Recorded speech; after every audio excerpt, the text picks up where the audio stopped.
Olá, boa noite, seja bem-vinda, bem-vindo e bem-vinde ao Sinapse CL desta quarta-feira, dia 13 de dezembro de 2023, César. Uma ótima noite para você. Boa noite, Robs, boa noite para nossa comunidade linda, é isso aí, vamos lá. Vamos lá, porque quem vai pintar na tela agora é a Letícia Carolina Nascimento, doutora em Educação pela Universidade Federal do Piauí e também professora do curso de Pedagogia também na Universidade Federal do Piauí. Letícia, seja muito bem-vinda ao nosso Sinapse. Boa noite para você. Boa noite, é um prazer estar com vocês, né? Saudações calorosas aqui do Piauí. Obrigado, querida. Prazer te receber, Letícia. Vamos nessa. Como diz um amigo meu, 1000 graus no Piauí. 1000 graus. Letícia, como é ser uma professora negra e travesti em um dos países que mais matam negros e LGBTs no mundo? Então, sempre quando me fazem essa pergunta, eu gosto de responder de duas formas, né? A primeira seria uma forma mais óbvia, digamos assim, né? Eu não faço nada de especial.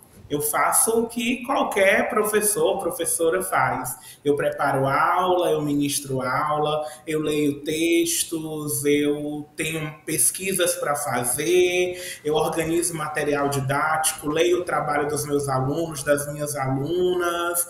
Basicamente é isso que eu faço. O que é diferente é que não é comum, não é usual ter uma pessoa travesti fazendo tudo isso. Isso é que gera, digamos, o espanto da população, né? Então, você imagina, eu sou uma professora que supervisiona estágio.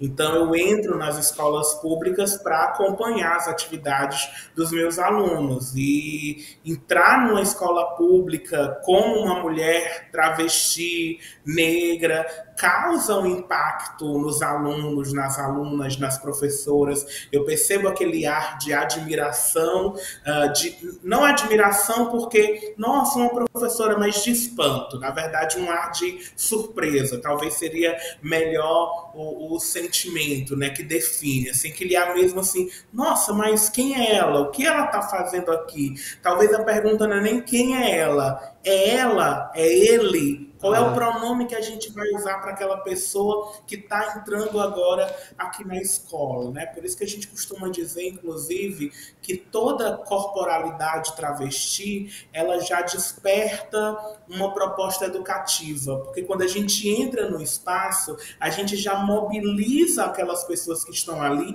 para um questionamento. Elas começam a se questionar, mas o que é aquela pessoa? É um ser humano? O que está fazendo aqui? Aqui é um lugar possível para essa existência? Então, esse ar de surpresa das pessoas, porque quando as pessoas me encontram na rua, eu brinco muito com isso, eu não ando com o diploma de doutora debaixo do meu pescoço, pendurado no meu pescoço.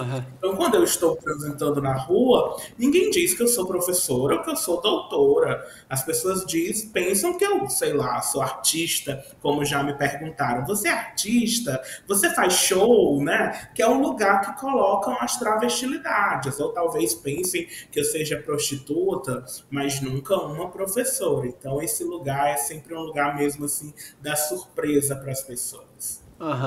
Vamos falar um pouquinho a respeito da tua trajetória. Quando que você começou a lecionar, Letícia, na Universidade Federal, na Federal do Piauí? E como você muito bem colocou, a tua presença num espaço importante como esse, lecionando, já suscita uma série de questões, porque a gente sabe que não é comum até hoje, né? Graças a Deus existem exemplos como o seu que se esforçam para mudar essa realidade, mas a gente sabe que não é comum travestis, mulheres trans em posições de destaque dentro dos corpos discentes das nossas as universidades, dos corpos docentes também não é comum. Fala um pouquinho a respeito da tua trajetória. Quando que você começou na Federal do Piauí e conta um pouquinho como é que você evoluiu nesse sentido. Nossa, eu gosto muito desse questionamento. Quero reforçar é que eu sou completamente contrária a qualquer discurso de meritocracia. Essa ideia de que as pessoas podem achar que eu cheguei aqui, eu estou como professora de uma universidade federal, então qualquer travesti consegue chegar onde eu cheguei. Infelizmente, a maior parte das travestis não vai conseguir chegar até aqui. Não vai conseguir chegar até uma graduação, não vai conseguir chegar até uma pós-graduação, e não porque essas pessoas não tenham condições para estar nesses espaços. Acontece é que elas são interrompidas antes de chegar na porta de entrada. Então, para que uma travesti chegue a ser professora do ensino superior, primeiro ela precisa concluir a educação básica. Porque quando você conclui a educação básica, o ensino médio, é que você pode adentrar uma universidade. E a maior parte das travestis, das pessoas trans no nosso país, sequer conclui o ensino médio.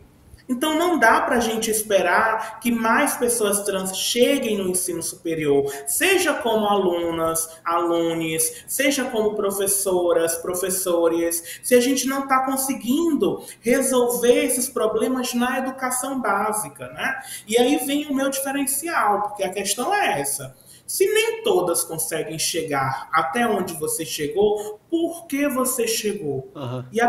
O primeiro motivo que fez com que eu chegasse até aqui foi o apoio da minha família. Eu tive uma família que me acolheu, que me apoiou. Eu não me assumi enquanto uma travesti nem na infância e nem na adolescência. Isso aconteceu na fase adulta. Mas já na adolescência, eu era uma criança. Na infância e na adolescência, eu sempre fui afeminada, sempre diziam que eu era gay, né? E aí outros nomes extremamente pejorativos. Aham. E quando eu tinha ali 17 anos, eu falei com a minha mãe e disse: olha, mãe, eu sou gay. Naquele momento era o que eu entendia que eu era. Depois eu percebi que não era apenas uma questão de orientação sexual, era uma questão de identidade de gênero. Mas nesse primeiro momento, eu assumi a identidade como um jovem gay e ali fiz minha graduação e minha mãe me acolheu. Minha mãe disse: eu continuo lhe amando, e me oportunizou ter uma graduação tranquila, depois ir para o mestrado, porque durante o meu mestrado eu tive o apoio da minha família, e aí depois do meu mestrado foi que eu me assumi para minha família e resolvi dizer: olha, eu não sou gay, na verdade eu sou uma mulher travesti. Eu me percebo enquanto uma mulher. E a minha família continua me acolhendo. Então, esse acolhimento da família, ele é fundamental. Ele faz a diferença na trajetória de travestis, de mulheres transexuais. E essa singularidade, com certeza, me ajudou a chegar até aqui. E Letícia, Bell Hooks diz que tornar-se sujeito, né, envolve a transição do silenciamento à fala. Eu trago Bell Hooks aqui porque eu queria entender com você sobre o movimento transfeminista, né? Queria entender como é que ele está organizado, por que ele é importante e quais avanços que a gente pode dividir com a nossa audiência até aqui. É fantástica a sua pergunta, porque de fato o transfeminismo ele surge como uma possibilidade de erguermos as nossas vozes enquanto travestis, enquanto mulheres trans, enquanto pessoas de um gênero em parte feminino, porque a comunidade trans ela tem uma parte que são as pessoas trans das mulheridades, né, transfemininas, travestis, mulheres transexuais e homens trans, transmasculinos, mas não importa se você é um homem trans, se você é uma mulher trans, você vive ali um conflito com essa ideia normativa de gênero, de que supostamente o nosso genital ele determinaria a nossa identidade, né? Significa dizer, se você tem um pênis entre as pernas, você é um menino, e se você tem uma vagina, você é uma menina. Como se todos os comportamentos, as questões culturais associadas a meninos e a meninas fossem questões naturais. É isso que o transfeminismo diz. Ele dá uma compreensão mais profunda de gênero. Em que sentido? A categoria de gênero, como pensada por outras feministas, já dizia que gênero é uma questão cultural, mas não se superou a questão do genital. Criou uma cisão, uma diferenciação. O sexo é biológico, o gênero é cultural. Ora, o que é biológico? Quando nós somos seres culturais, o que de fato é a biologia, se não uma interpretação de fenômenos? Logo, o sexo também é uma interpretação cultural, porque não tem como eu associar, por exemplo, uma rigidez a um órgão sexual, porque o que é? É um hormônio? É uma configuração genética? Existe um gene da delicadeza para as meninas e um gene da brutalidade para os homens? Não existe essa configuração genética. Os nossos genitais não determinam os nossos lugares sociais, ou pelo menos não deveriam. Porque a gente sabe que existe aí uma formação forte que vai colocar a mulher, quando tem uma vagina, numa situação de vulnerabilidade. Mas isso não é algo natural ao órgão sexual. É uma construção cultural. Então, eu diria, para resumir, de certo modo, o transfeminismo é o feminismo pensado a partir da realidade de pessoas trans, que busca rediscutir a categoria de gênero de modo a compreendê-la numa perspectiva cultural. Absolutamente fantástica a tua fala. Que bom conversar com uma mulher tão esclarecida, tão culta, absolutamente incrível. E que fala fácil, né? É.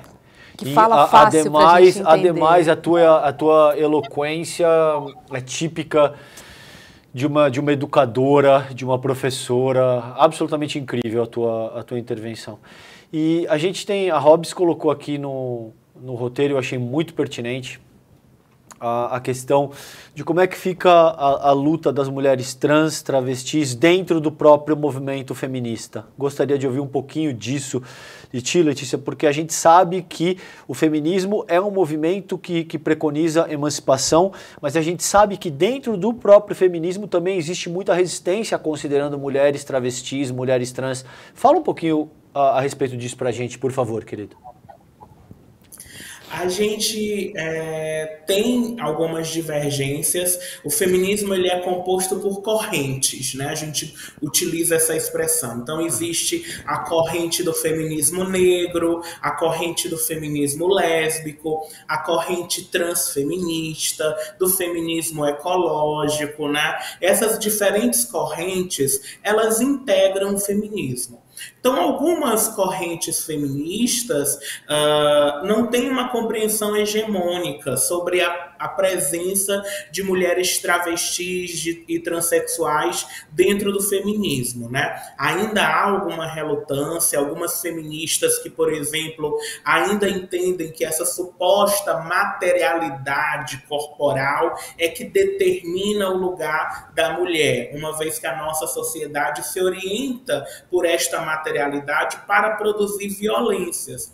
O que é verdade, mas a gente deve entender, inclusive, que essa violência patriarcal, essa violência machista, ela não se dirige apenas às mulheres cisgêneras, às mulheres com vagina.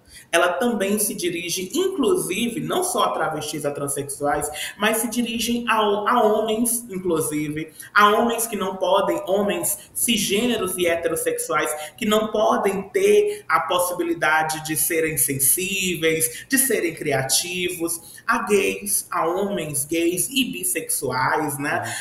O quanto o tempo todo a bissexualidade de homens é questionada, porque se um homem bissexual, na verdade, ele é um gay que não tem coragem de se assumir. Isso é uma violência machista, né? A violência, ela atinge as nossas corporalidades de diferentes modos.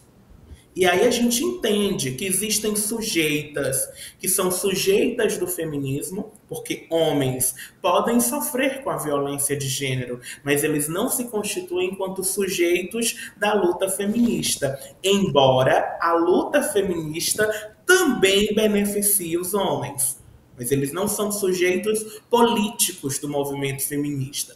Nós, enquanto travestis e transexuais, reivindicamos lugar não apenas nesse espaço por sofrermos as violências patriarcais e machistas, mas lugar de sujeitas políticas dentro do movimento.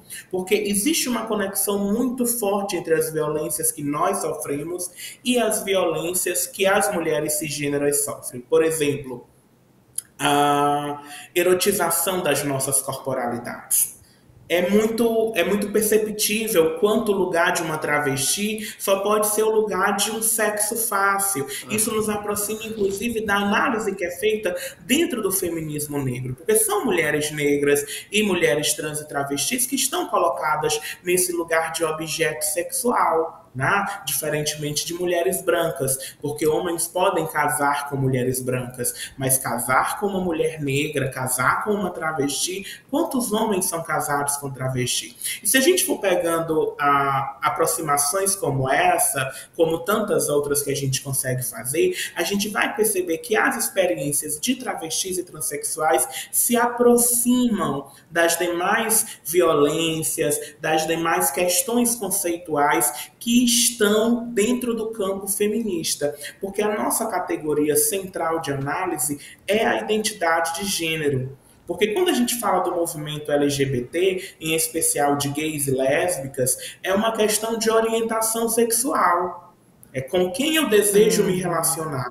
A questão para mim, enquanto uma travesti, não é com quem eu desejo me relacionar, é quem eu sou, é sobre a possibilidade de eu ser reconhecida como uma mulher. Isso é uma questão feminista, já nos diria Sojourner Truth, que é uma importante feminista negra. E não sou eu uma mulher. É por isso que no meu livro Transfeminismo eu questiono. E não posso ser eu uma mulher, porque eu não posso ser reconhecida enquanto uma mulher, né? A partir das minhas experiências.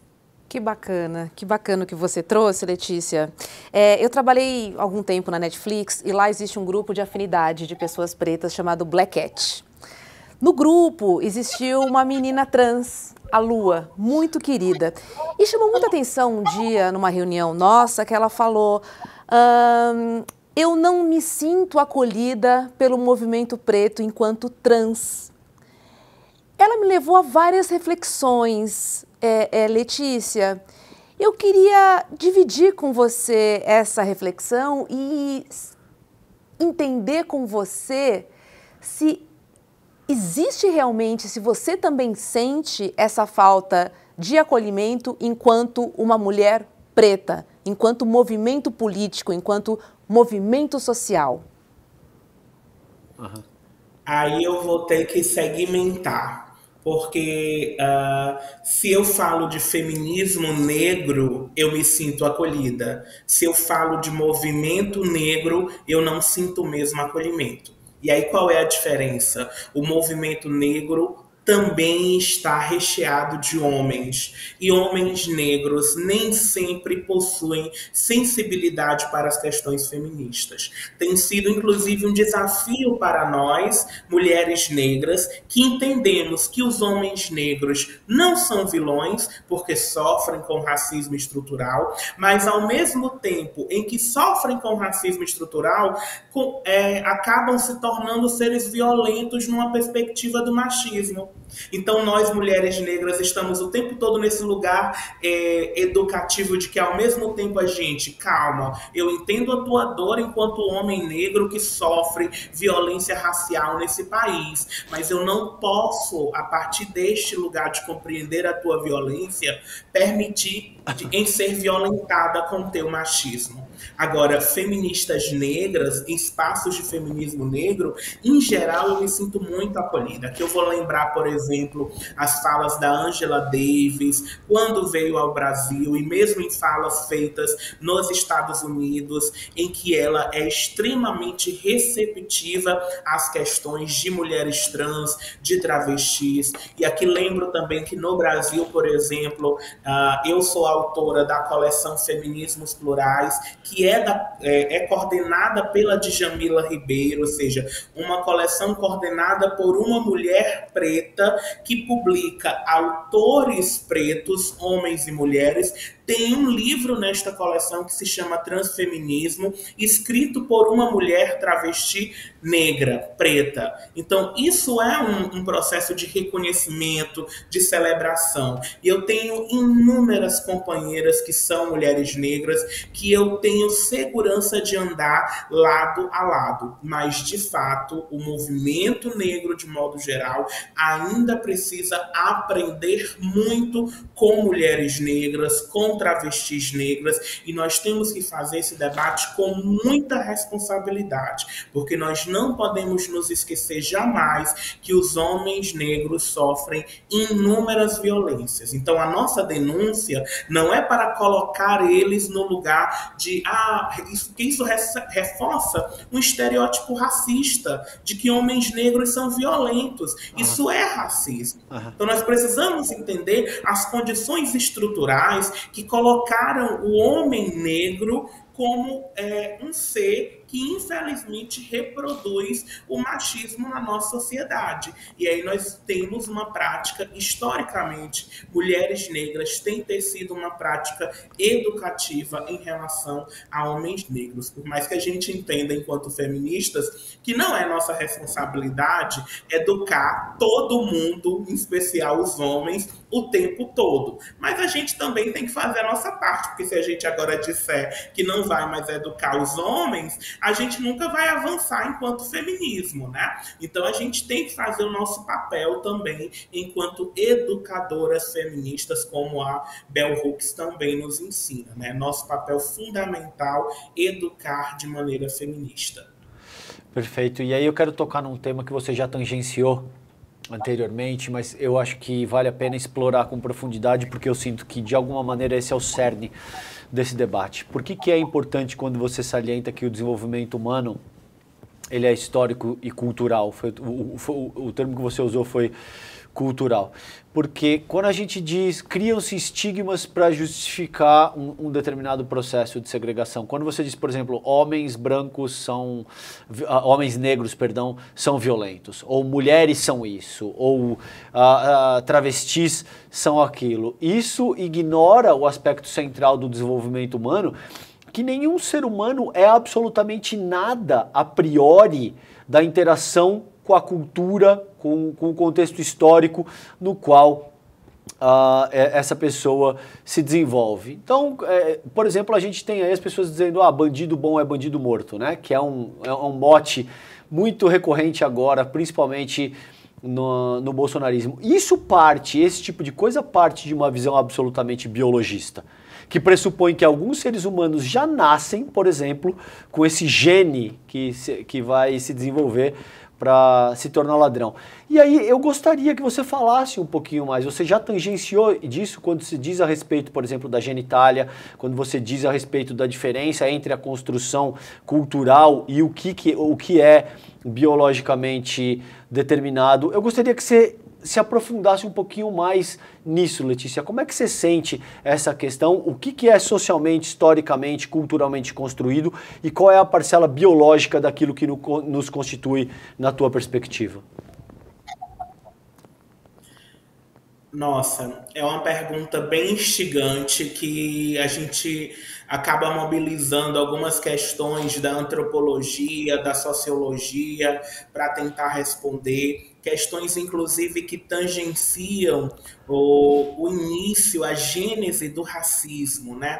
São ideias deterministas, né? A gente chama de determinismo social. Essa ideia de que, por exemplo, a localização geográfica determinaria a personalidade de uma pessoa, a inteligência inteligência. Exemplo, nordestinos são burros, pessoas que nascem na África são burras. Isso é uma teoria determinista, ou seja, um determinismo de localização geográfica, ou um determinismo racial, né, que aí se configura também, como, de certo modo, como um determinismo biológico, que a gente deve lembrar que o nosso aspecto, né, fenótipo, pele, que vai caracterizar aí essa ideia de identidade negra, né? Não é apenas uma identidade biológica, é uma questão cultural muito mais profunda, mas enfim, a ideia de que pessoas negras, estudos que vão apontar, por exemplo, medindo crânios humanos para tentar estabelecer a ideia de que os crânios de pessoas africanas, eles eram menores, eles tinham menor massa encefálica, portanto eram pessoas menos inteligentes, a ideia de que nasceu na favela, portanto é bandido. Então esses inúmeros determinismos, né, eles nos impossibilitam de chamar a atenção para a discussão de aspectos mais sérios e mais importantes, né? Então bandido bom é bandido morto porque nasce numa favela com nenhuma condição social, a marginalidade está na sua calçada e a gente não discute como acabar com esse processo de construção da marginalidade, porque a ideia é que aquela criança que nasce numa favela, ela já está afadada àquilo. Você nasce com genital, já está afadado àquilo. E essa discussão da gente ter um processo de construção sociocultural e educativo, né? A escola passa por isso. O quão difícil é educar estas inúmeras identidades, essas inúmeras pessoas que vêm com as suas questões, educar num país que não oferece qualidade na educação, com professores mal pagos, com uma merenda de baixíssima qualidade. É vergonhoso que nas escolas públicas os alimentos que são servidos para as crianças são tudo alimento industrializado porque é mais barato. Então você pega uma sopa congelada, uma sopa que é só sódio e você dilui numa água. Como é que você vai querer que a educação transforme salas de aula sem o mínimo de climatização?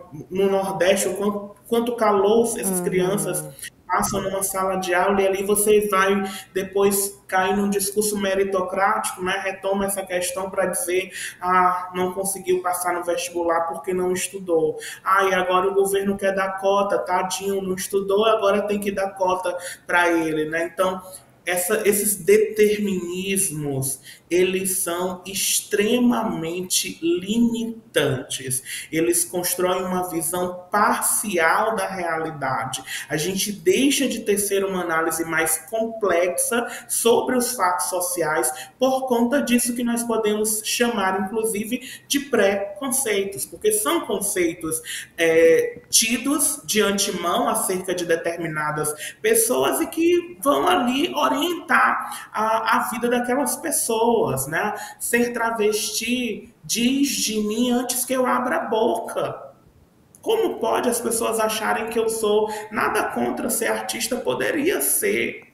Mas por que eu tenho que trabalhar com a arte, né? Aí aquele estigma, né, da comunidade LGBT. Povo animado, povo alegre, né? Ou seja, povo que faz arte, né? Eu não sei fazer arte, eu sou professora, eu sei ensinar. É isso que eu aprendi a fazer numa universidade, porque eu também não nasci professora. Eu não tenho dom de ensinar. Eu aprendi técnicas para ensinar. Isso eu aprendi no curso universitário, né? Então, são esses estereótipos, né? Esses estigmas, eles são extremamente limitantes. E o quão difícil é quebrá-los, porque, infelizmente, a gente tem uma carência, inclusive, de uma programação como esta, que possibilite uma formação crítico-reflexiva, né? A gente tem aí um autor brasileiro, Paulo Freire, que defende essa educação crítica,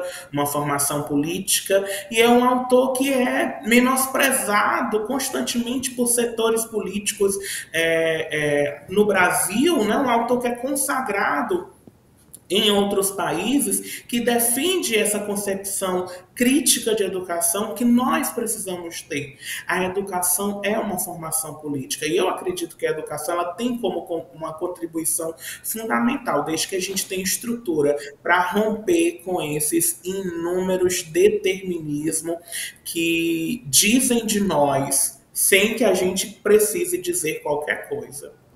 E, Letícia, aproveitar que a gente está falando sobre educação, eu queria entender com você de que maneira, né, a diversidade de corpos e a pluralidade impactam nas abordagens pedagógicas. Então, assim, na prática, né, por que a pluralidade é tão importante no ensino?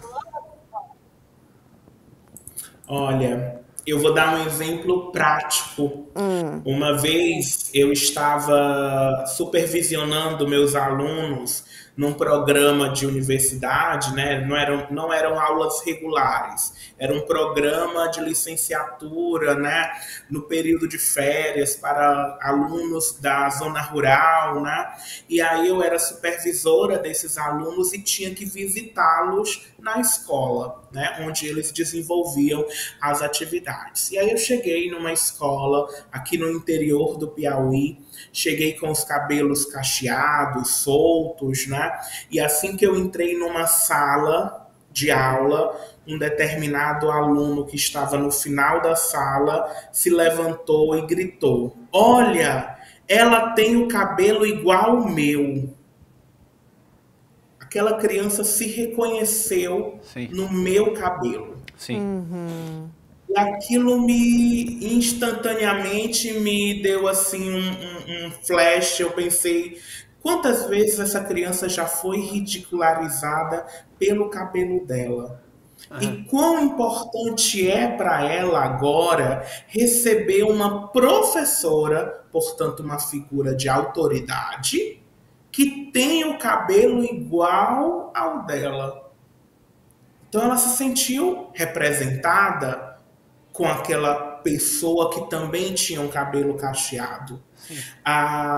Nós, enquanto travestis professoras, eu já perdi a conta de quantas mensagens eu já recebi no meu Instagram dizendo: "Profa, você é inspiração. Profa, eu quero ser professora também. Profa, eu quero passar no mestrado para dar aula na universidade. Eu sei que eu vou conseguir como você conseguiu." As pessoas educar, a gente fala muito, o Paulo Freire fala isso, da educação pelo exemplo, né? Ou seja, ter pessoas negras na educação, na mídia, no cinema, nas plataformas digitais, tudo isso desencadeia um processo educativo, né? Como é que você vai ter um marketing, uma propaganda que não seja racista se pessoas negras não estão inseridas nesses espaços? Por que será que até tão pouco tempo as propagandas eram racistas, eram machistas? Porque eram apenas homens brancos, héteros, que faziam a propaganda. Eram esses homens que faziam a programação de um canal de televisão, que fazem até hoje as leis desse país. Então, quando a gente abre para essas possibilidades, nós estamos inserindo outras discussões. Porque quando eu chego num curso de pedagogia, as discussões sobre raça, sobre gênero, elas se adensam. Porque agora tem uma professora que é referência nesse assunto. Agora os alunos e alunas podem ter alguém que oriente pesquisas sobre essas questões. Então, isso acaba sendo também uma revolução dentro desta universidade. Eu nunca me esqueço quando eu cheguei aqui, uma aluna lésbica que já se formou, inclusive foi minha orientanda de TCC e defendeu o TCC recentemente. O primeiro dia que eu cheguei nessa universidade, ela veio me abraçar e dizer: "Eu estou muito feliz que você está aqui. Você nos representa." E isso aconteceu o dia todo, outros alunos, e eu percebi, eles não precisavam dizer. Mas o Aham. jeito deles me dizia, eu acho que ele é gay, eu acho que ela é lésbica. Depois eu fui conhecendo, né? Depois eles foram se apresentando e dizendo, oi, professor. Inclusive o outro também que fez esse gesto de me abraçar, me agradecer, hoje é meu orientando também, né? Ou seja, de fato isso vai marcando essas pessoas, a subjetividade dessas pessoas, elas se sentem representadas. Aham. Os sonhos delas são encorajados, eles passam a ter uma possibilidade efetiva de construção, né? O quanto é importante, para além de qualquer querela política, saber que nós já tivemos uma presidenta, porque isso significa dizer que nós mulheres podemos chegar lá, que nós travestis podemos ser uma deputada federal, porque a Erika Hilton é uma deputada federal e nós também podemos ocupar aquele espaço. É por isso que a gente entende a importância de termos pessoas negras no Supremo Tribunal Federal, em qualquer espaço. Essa representatividade, ela nunca é vazia.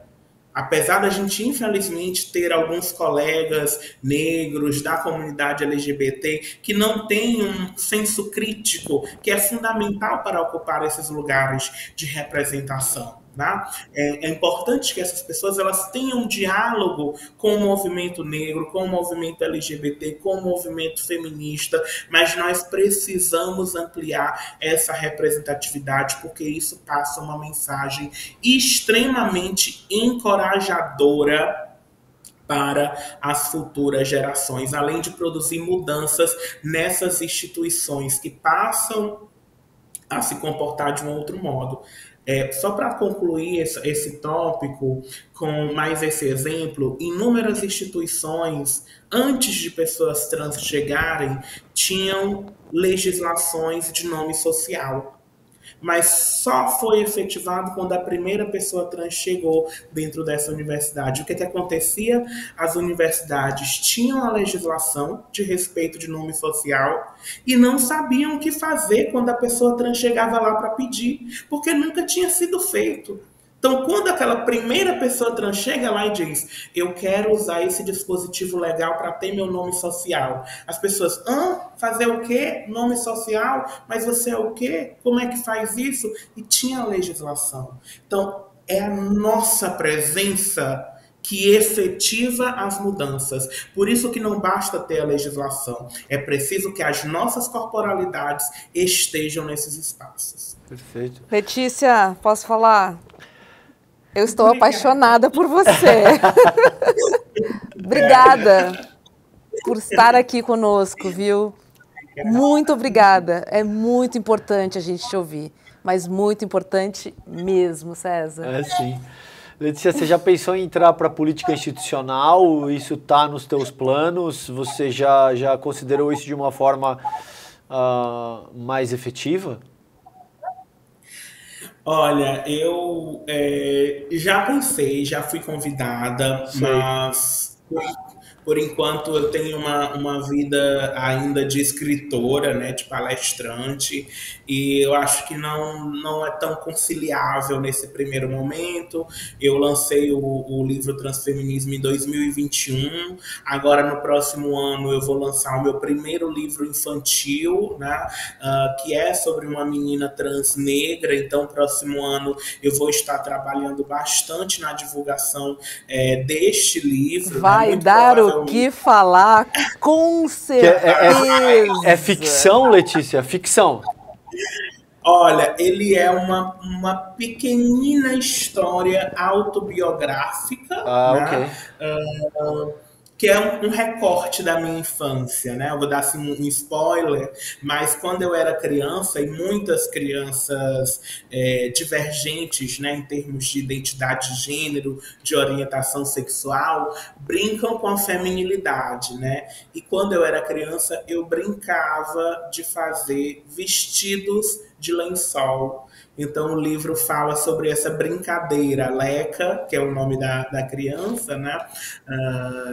é uma criança que brinca de fazer vestido de lençol, e nesse brincar dela o mundo de fadas, né, acontece e os vestidos ganham vida. Então é uma história autobiográfica, e que tem uma conexão com outras pessoas, porque nas conversas que eu tenho tido com outras meninas trans e até mesmo meninos gays, eles também relatam que faziam essa brincadeira, né? Vestido de lençol, cabelo de toalha, a gente fazia muito. Então são brincadeiras que a gente tinha e o livro infantil vai abordar. E a gente sabe que, infelizmente, né, a pauta das infâncias trans é uma pauta muito polêmica, né? Que o tempo todo vem a mídia social, e são crianças que existem, nós não podemos negligenciar esse debate. Eu fui uma criança trans, eu fui uma criança que não me encaixava nessas regras de gênero, é por isso que a gente pode falar com muita convicção, existem sim crianças trans, porque eu fui essa criança que não tive a oportunidade de viver a minha transgeneridade desde a infância, e a sensação que eu tenho é como se eu tivesse perdido mais de 20 anos da minha vida vivendo uma identidade onde eu não era plena, não tinha plenitude do meu ser. Somente com 27 anos de idade, quando eu me assumo Letícia Carolina, é que eu passo a me sentir plena, plenamente realizada, plenamente feliz, porque agora eu sou quem eu gostaria de ser, quem eu sempre fui desde a infância. Então, a Leca, que é a minha criança, né, eu costumo dizer que ela é a criança do impossível possível, porque, metaforicamente, a gente pode dizer que ela existiu, e ao mesmo tempo ela não existiu, porque era um menino, mas era um menino que desde a infância se entendia como uma menina. Então, já era uma menina. Eu fico sempre pensando, né, na não aceitação dos pais por acharem que ainda podem mudar algo que não diz respeito a eles. Né? Eu acho que essa resistência, Letícia, é que precisa ser quebrada de certa forma, né? Porque eles alegam o quê? Proteção, você vive no país que mais mata LGBT no mundo, então eu quero proteger o meu filho, né? Eu quero curar o meu filho, de certa forma, e acaba limitando muito a própria vivência e o bem-estar da própria criança, de viver a plenitude do que ela achar melhor para ela, claro, né? Não do que os pais consideram o mais adequado. E isso vale para tudo, Letícia. Né? Eles vão falar, pai, quero fazer jornalismo. Não, vai fazer engenharia. Enfim, são várias camadas que limitam o sonho, a individualidade de cada ser, né? E que compromete, inclusive, o próprio psiquismo. Sim, a saúde mental. Exato. Muita gente se mata, inclusive, sim, porque não se sente aceita, considerando aquilo que é dentro da sua subjetividade. Chega uma hora que isso se torna tão doloroso no teu psiquismo que você não quer mais viver. E só pra gente fechar, Letícia, tem uma perguntinha aqui da manga. Eu sempre fui uma menina que joguei muito futebol, sempre andei muito com os meninos. E aí eu sempre fico pensando, né? Qual seria essa relação da feminilidade com a identidade de gênero? Você pode me ajudar a entender, a encontrar essa resposta? Porque no livro Transfeminismo, eu abordo o conceito de feminilidades, entendendo como uma construção cultural, né? A identidade de gênero, ela é uma afirmação, é como eu me percebo. A gente deve, por exemplo, vou citar aqui um exemplo. Existem mulheres lésbicas que não são femininas e se reivindicam mulheres. Porque ali nós estamos falando de uma identidade cultural. A feminilidade, ela é uma performance. Então, no meu caso, eu tanto me identifico como uma mulher, como eu tenho uma performance de gênero feminina. E o que a gente entende como feminino está aí dentro de um processo que é cultural, né? As pessoas podem achar, por exemplo, que você não está tão feminina porque raspou o cabelo. Mas eu tenho certeza que você se percebe feminina com a cabeça raspada, né? Então, há quê de percepção nessa feminilidade, porque há aí uma construção diversificada do que é considerado do universo feminino. Isso é uma construção histórica, né? Então, a feminilidade, ela é uma performance. E é por isso que existem mulheres que não performam feminilidade, né, como mulheres lésbicas e outras pessoas, e até mulheres cisgêneras mesmo que não vão querer, eu não gosto, eu, por exemplo, tem coisas que eu não gosto. Hoje, por exemplo, é um dia que eu não tô maquiada, porque a maquiagem é tido como um processo de muita feminilidade, né, mas perceba, a gente tá aqui, eu já passei um dia trabalhando, né, então tenso, então eu tenho que resolver muitas demandas, e aí eu estou preocupada se eu estou de maquiagem, porque as outras pessoas acham que a maquiagem é mais bonita. Eu também acho maquiagem bonito, mas eu não estou aqui performando para mídia, eu estou trabalhando numa universidade, 40 horas de dedicação exclusiva, então não dá para eu perder tempo me maquiando, não. Muito bom. E ao mesmo tempo também existem homens que deixam mostrar a sua feminilidade. Claro. Né? Homens héteros também, inclusive, né? Então, claro, exatamente o que a Letícia está falando, é uma construção, né? E não dá para julgar.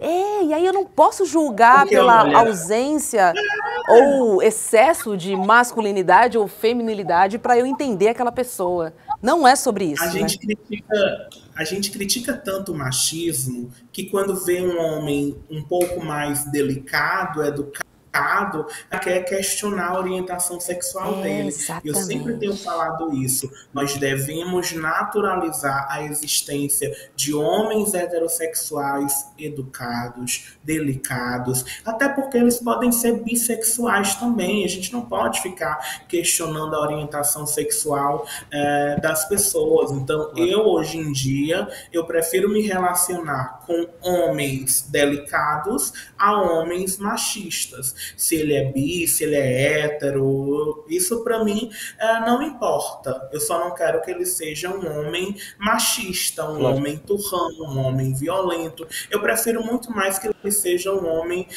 delicado, que ouça Gal Costa, que goste de poesia, do que outro tipo de masculinidade extremamente tóxica. Te apresento César Calejón, Letícia. Olha só.